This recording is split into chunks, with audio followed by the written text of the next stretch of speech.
Hello everyone. JEE में 2026 जो phase 1 है उसकी जो है डेट आ चुकी है। बच्चों के लिए सेंटर्स अलॉट हो गए हैं, उनका टाइमिंग अलॉट हो गया है। तो अब जो मुश्किल से आपके पास 9-10 दिन बचे हैं, तो मैं उन बच्चों से एक रिक्वेस्ट करूंगा, एडवाइस देना चाहूँगा कि आप जो इस समय में पैनिक ना करें और जो आपने साल 2 साल जो मेहनत की है उस मेहनत पे विश्वास रखें। अब ऐसा समय है कि आप कुछ नया नहीं कर सकते। आपको अपने जो पुराने नोट्स हैं, जो आपने कंसेप्ट डेवलप किए हैं, जो फॉर्मूले आपने लर्न किए हैं, जो प्रैक्टिस किए हैं, उनको सिर्फ रिकॉल करने की जरूरत है। याद रखिएगा, जेईई मेन का जो एग्ज़ाम है वो ऐसा एग्जाम नहीं होता है कि सडनली उसमें बहुत अच्छा स्कोर कर लोगे। जो आपका साल भर स्कोर रहा है लगभग वैसे स्कोर रहने वाला है।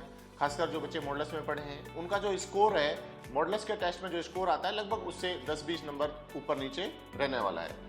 और ये बच्चे पे डिपेंड करता है। अगर बच्चा लास्ट में पैनिक नहीं करेगा, कॉन्फिडेंस रखेगा, तो बहुत अच्छा करने वाला है। याद रखिएगा, एग्जाम में जो क्वेश्चंस हैं वो उसी लेवल के आने वाले हैं जैसे पहले आए हैं। बस होता क्या है कि जो पेपर सेट करता है वो एग्जाम को कई बार इस तरीके से सीक्वेंसिंग कर देता है, एक बच्चा घबरा जाता है। तो घबराइएगा नहीं।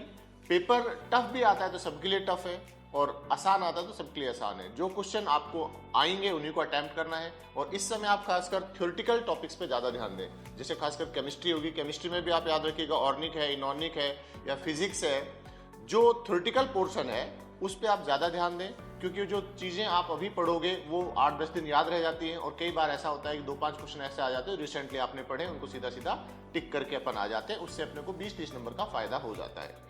तो जो आप साल भर किए हैं वैसा ही आपको मेन एग्जाम में देना है। याद रखिएगा, एग्जाम में घबराना बिल्कुल भी नहीं है।